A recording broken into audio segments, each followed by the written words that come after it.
ali koliko bila srodna, toliko su i različita, tim pre što, evo, ajde kažemo, najpre veroispovest je tu ono što ih negde razdvaja, a možda i spaja u nekom drugom obliku.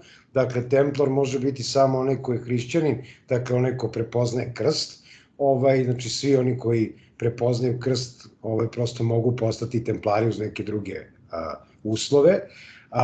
Svi hrišćani mogu postati masoni, ali recimo druge veroispovesti ne mogu postati templari.